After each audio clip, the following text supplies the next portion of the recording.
dan kepada Bapak kami silakan.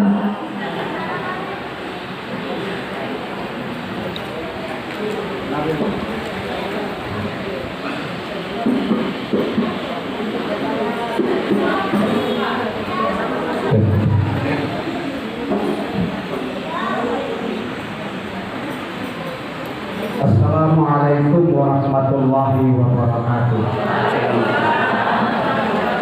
Alhamdulillah wa syukurillah wa la haula wa la quwwata illa billah. Wassalatu wassalamu ala rasulillah man la nabiyya ba'da wa ala alihi wa ashabihi wa man tabi'ahu wa wala. Dan saya hormati dan saya banggakan ibunya saya, Ibu Asriya. Saya ini selalu lulus NU ini selalu sama-sama dengan beliau ini.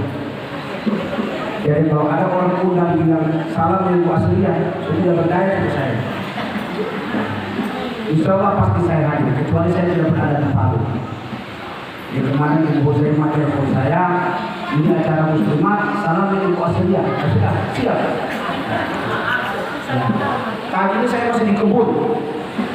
Di atas sana di rumah, saya tancap ke sini. Ternyata seperti kata Ayu Tinggi itu salah alamat. Saya ketemu dengan alamat palsu. Sudah lama saya menunggu di masjid besar ini. Mana ini tidak ada penghuninya, ini tidak ada jamaah. Nah, alhamdulillah nanti dihubungi kembali baru bisa ketemu. Katanya Pak WA sama saya juga tidak ditulis di mana alamat jalan. Yang dibilang hanya Masjid Al-Munawwar. Setahu saya Masjid Al-Munawwar ke sana jalan Kartini. Ya, kayak ini juga namanya Al-Munawwar. Ya, jadi kesalahan itu bukan pada televisi Anda. Baik, yang saya hormati Ibu Lurah. Oh ya, ada Ibu Lurah ya, Masya Allah, sehat Bu ya. Insya Allah dengan lurah perempuan ini Ibu tambah bersemangat. Amin. Yang saya hormati Bapak-bapak, para imam, para takmir masjid yang sempat hadir pada sore hari ini. Ibu-ibu muslimat dari Kabupaten Sigi dan Kabupaten Donggala. Dan tak lupa ibu-ibu Marawis, luar biasa ya.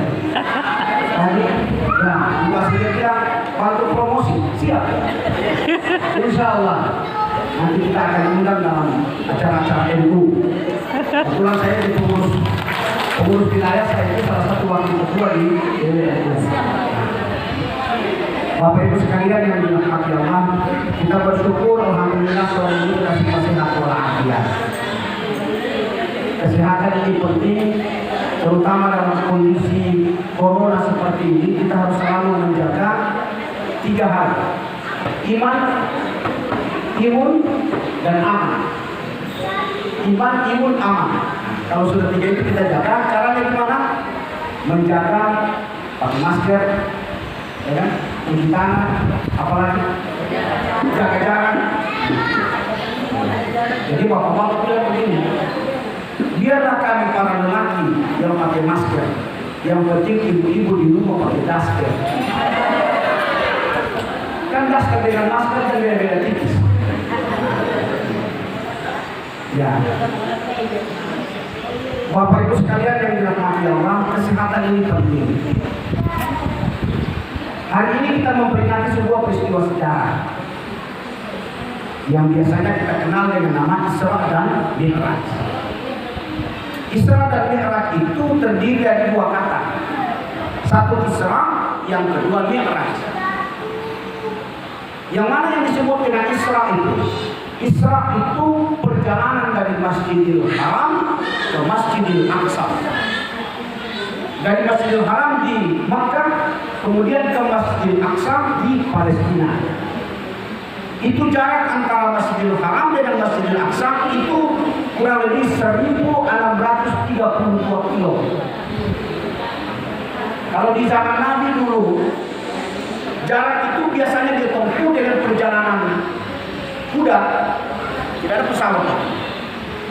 Pakai kuda, atau pakai onta itu selama kurang lebih 1 bulan. 1 bulan baru sampai. Itu yang disebut dengan Isra. Nah, kemudian Mi'raj. Ini ibu-ibu sudah tahu sudah. Itu saya ulang saja. Kan sesuatu yang diulang itu kan penting, ya.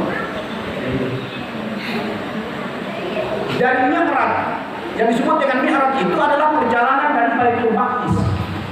Baitul Maqdis itu di Palestina, tempat kelahirannya Nabi Isa alaihissalam. Dari Baitul Maqdis itu kemudian ke Sidratul Muntaha. Sidratul Muntaha itu di atas melewati langit ke-7. Yang mana lagi? Yang kita lihat ini bukan. Yang kita lihat ini cuma batas pandangan kita. Apalagi pada sudah kabur-kabur mata. Ya kan? Kalau sudah kabur-kabur mata, apa sudah jelas kan? Nah, kemudian para ahli ilmu pengetahuan ada yang menolak yang namanya Israel. Ada yang bilang tidak betul. Tidak mungkin. Sesuatu yang terjadi pada Nabi itu hal yang tidak mungkin. Tapi ibu perlu ingat, surat yang dibaca oleh qari'ah kita tadi, Masya Allah, luar biasa suaranya. Subhanalladzi asra bi 'abdihi.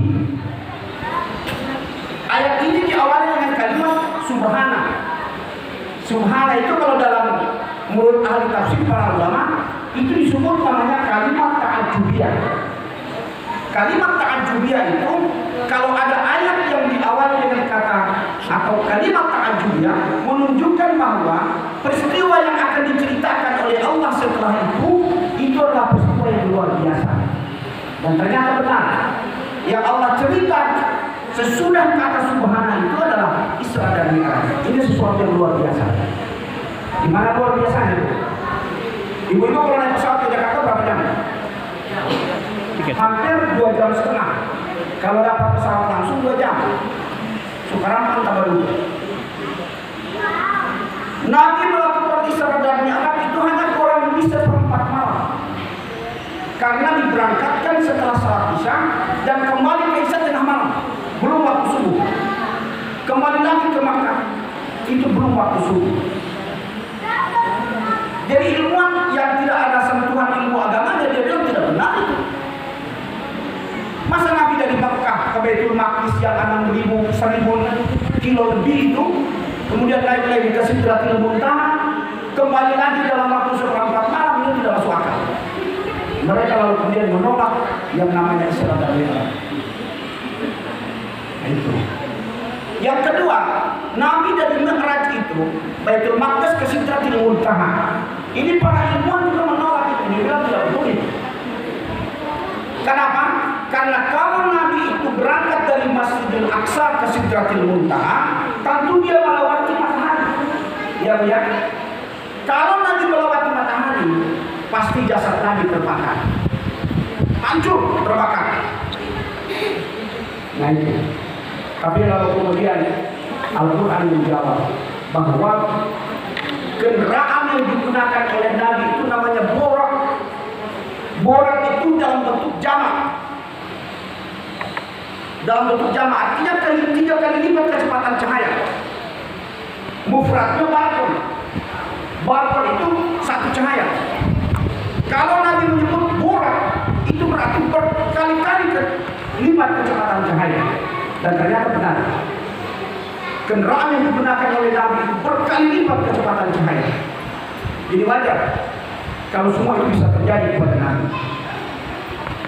Yang berikut untuk menjawab sanggahan para ilmuwan tadi, jasad Nabi bisa terbakar. Nah, itu. Nabi Muhammad SAW itu kalau ibu-ibu baca bahasanya biasa disebutkan angka syamsun angka badun angka nurun fawqa nur angka iksiru wa ghali angka misbahu suduri ya la. Nah, kalau itu muslimat pasti tahu itu. Anta syamsun anta badrun. Imam Al-Barzanji itu menuliskan tentang Nabi. Anta syamsun anta badrun.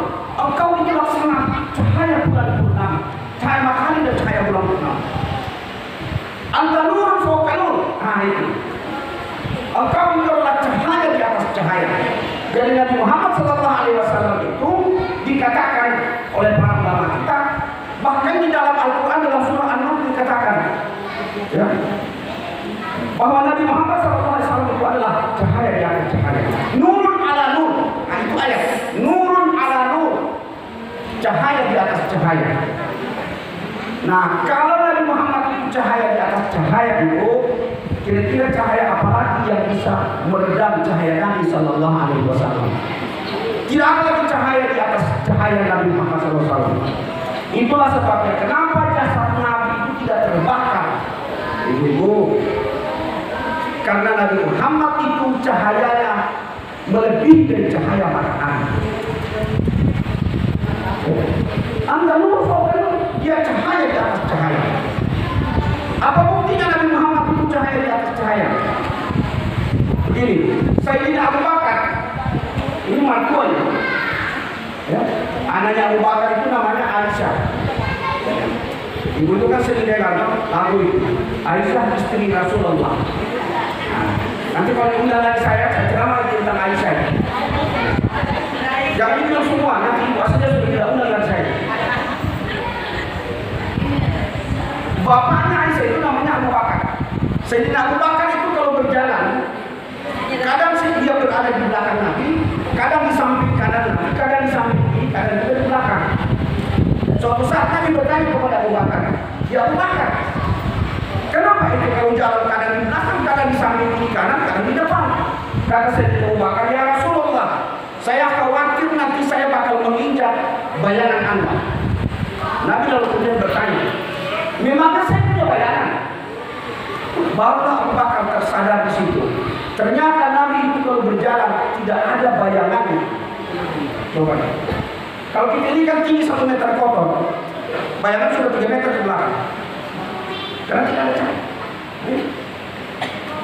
Nah itulah Bapak Ibu sekalian, dalam pendekatan tasawuf, para ahli sufi itu sering mengatakan hanya ada 2 nur, Nurullah dan Nur Muhammad. Selain itu yang ada cuma Nur Hayati. Sorry Pak, ada nama Nur Hayati.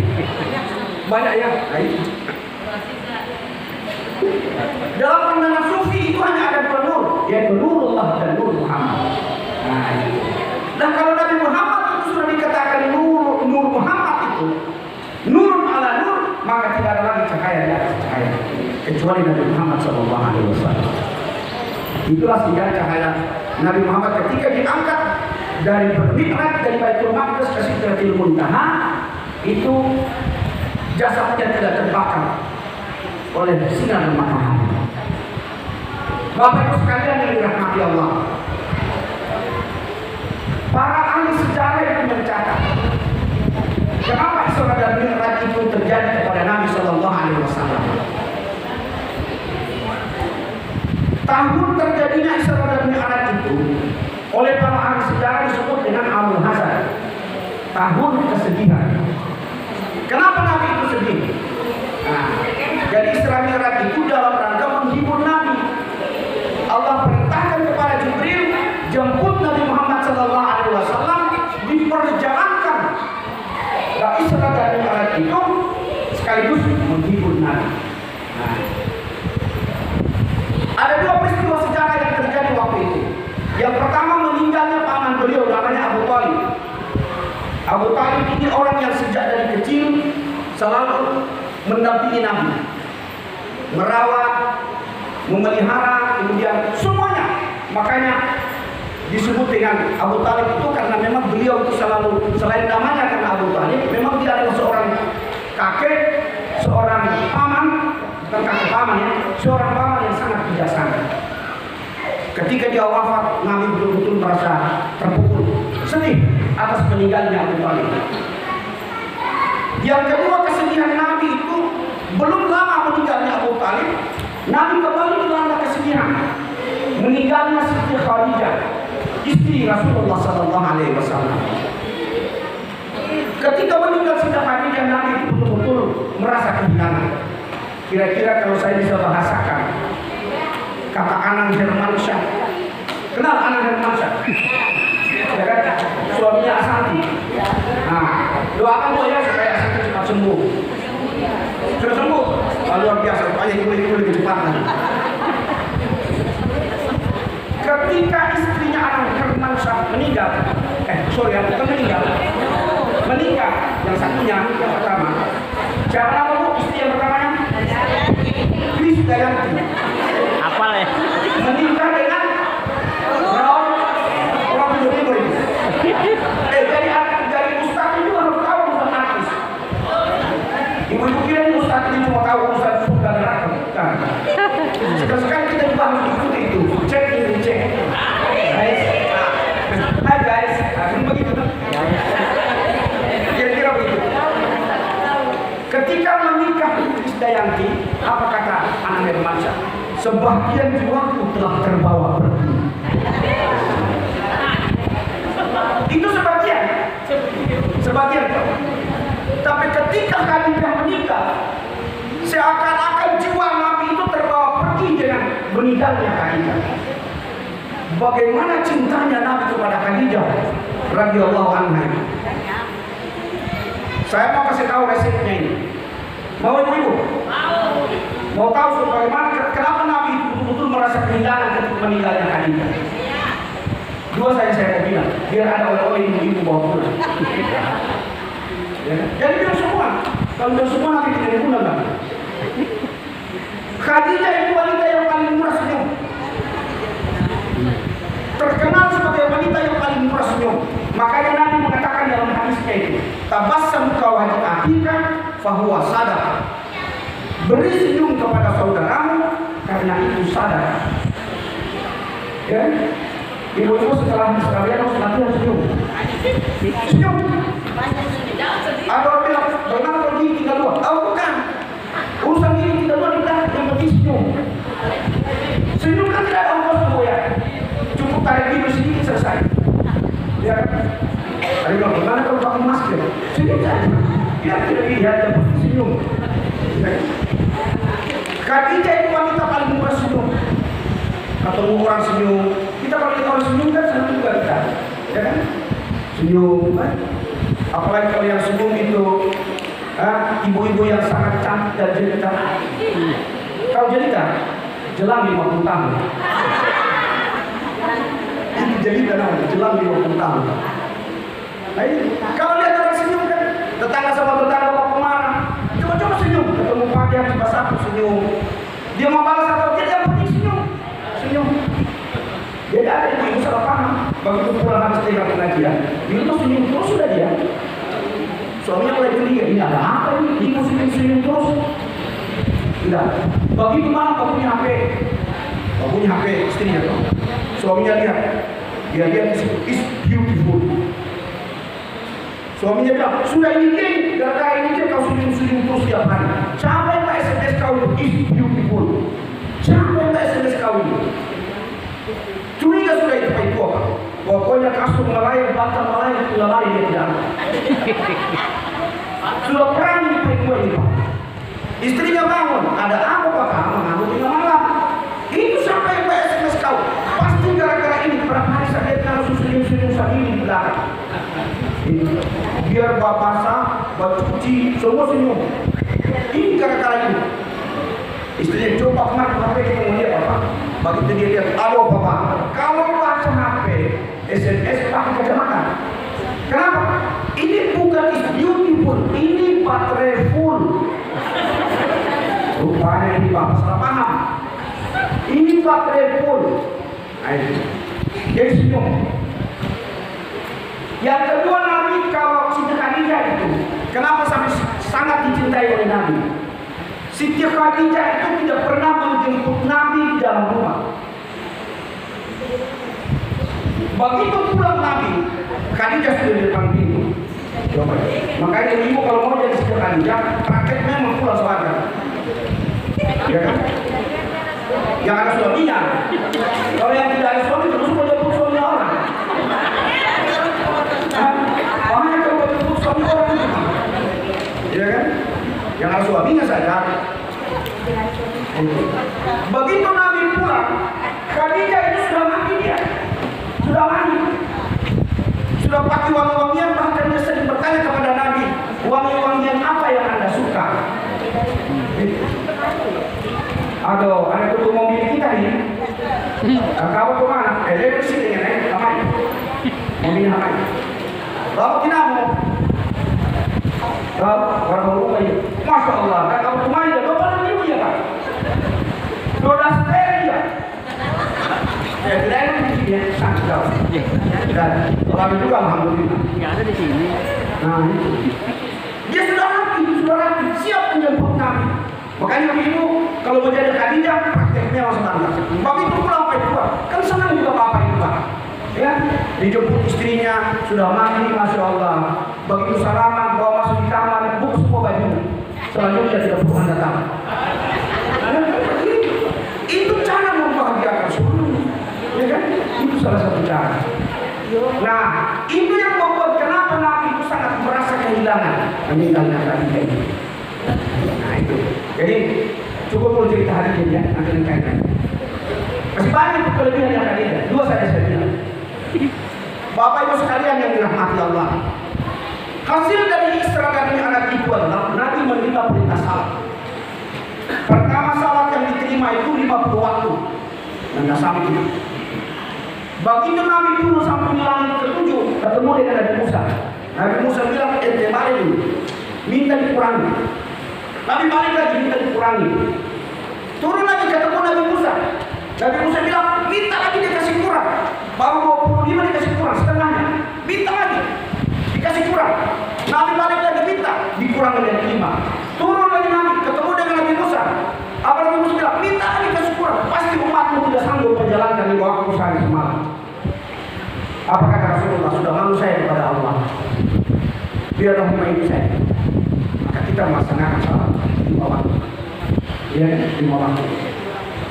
Ini karena Nabi Shallallahu Alaihi Wasallam. Nah, dari semua ajaran, semuanya melalui Jibril. Ya, semua melalui Jibril. Hanya satu yang diterima langsung oleh Nabi. Itulah salat. Cuma salat yang diterima langsung oleh Nabi Shallallahu Alaihi Wasallam. Semua ajaran yang namanya zakat, puasa, haji, semuanya melalui Jibril alaihissalam.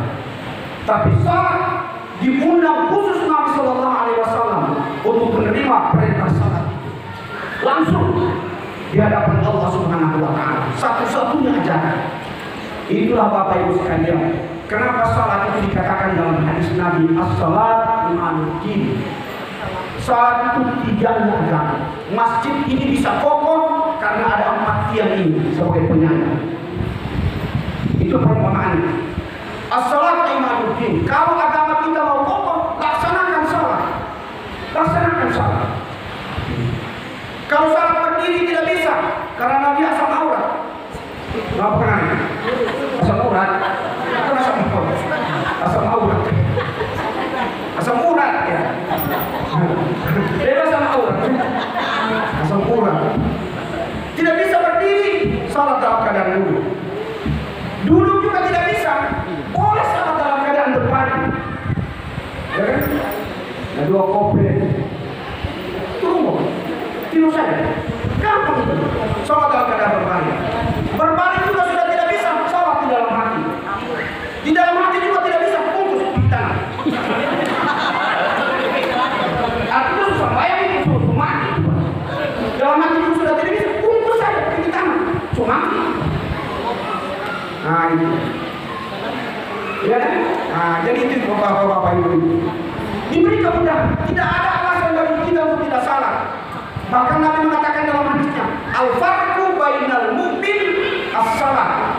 Bedanya antara orang mukmin dengan orang muslim itu orang mukmin dengan orang kafir cuma salat saja. Artinya kalau tidak sembahyang menjadi kafir. Jadi beda tipis sekali. Tahu itu? Bukan beda kafir ya. Beda tipis. Begitu Anda tidak salat, Anda sudah kafir. Ya itu. Itu kata Nabi. Kenapa salat itu dikatakan tiangnya agama? Kalau orang melaksanakan man aqama faqad aqamati wa man taraka faqad hadamati. Kalau siapa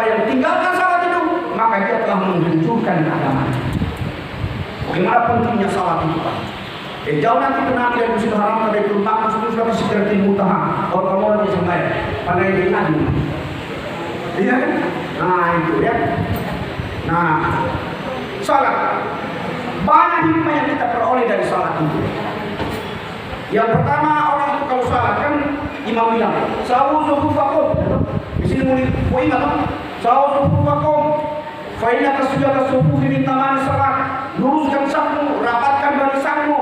Karena kelurusan dan kerapatan saf itu adalah bagian dari kesempurnaan salat. Kalau sekarang ini imam harus tambah. Luruskan saf, rapatkan barisan, matikan handphone. Terus matikan. Jaga jarak. Kalau sekarang ini jaga jarak, satu lagi tambah, jaga jarak. Ya kan? Ini benar-benar benar kita jaga jarak di dua kita.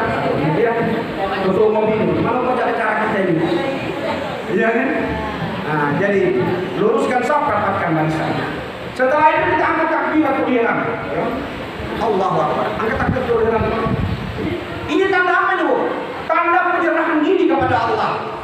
Kita ini tidak ada apa-apanya kalau kita menyerahkan diri kepada Allah. Orang kalau menyerahkan ke tangan, tidak menyerahkan apapun, sama itu Pak. Allahu Akbar. Tapi kalau ibu jika sampai di Mekah, jangan dikufur itu orang kalau sampai di Ka'bah itu. Allahu Akbar, lurus tangan. Kayak orang baca bendera itu. Iya kan? Nah itu model saya, model. Itu namanya kaifiyah. Allah Akbar. Setelah itu kita ruku. Apa maknanya ruku itu? Supaya mengingatkan kepada kita bahwa manusia ini ada orang yang di bawah hidupnya daripada kita. Jangan selalu menolak ke atas. Sekali-sekali lihat orang yang berada di bawah kita. Orang yang susah, orang yang tidak hidupnya agak melarat, itu tadi. Ruku. Lihat ini. Setelah ruku kita sujud. Manusia ini kalau kepalanya diketel, ditopi, dia pasti marah. Kenapa? Karena kepalanya sangat dia sanjung-sanjung. Tetapi di dalam salat Allah suruh taruh itu kepala di atas sejadah. Apa maknanya itu? Mengingatkan kepada kita semua, manusia, suatu saat kau akan kembali menjadi tanah. Kembali ke tanah. Akan kembali ke tanah. Itu mengingatkan kepada kita itu Pak. Sujud. Nah, kemudian berikutnya kita salam kiri dan kanan, ya kan? Assalamualaikum, assalamualaikum. Salam kiri dan kanan itu apa maksudnya? Mengingatkan kepada kita bahwa kita ini manusia tidak hanya hidup sendiri. Ada manusia orang-orang di sekitar kita. Kita harus bisa mendoakan orang tetangga kita, mendoakan tetangga kita yang sebelahnya, di depannya, di belakangnya. Hidup bertetangga itu penting. Saling memberi salam kepada satu sama yang lain. Salam. Sedangkan yang sudah mati Pak, Bu, yang sudah mati, kalau lihat di kubur kita disuruh kasih salam, betul tidak? Ya kan, sama yang mati. Waktu lihat di kubur, Assalamualaikum ya ahlal kubur. Kenapa ditambah ya ahlal kubur? Karena salam sama orang mati tidak perlu dijawab. Tidak usah ditunggu jawab. Assalamualaikum ya ahlal kubur, tunggu. Mana jawabannya? Masalahnya kalau dia jawab, kita yang repot. Coba-coba kalau lihat kubur, ada mau jawab. Waalaikumsalam. Itu salam sama orang mati. Kalau salam sama orang hidup bagaimana? Waalaikumsalam warahmatullahi wabarakatuh.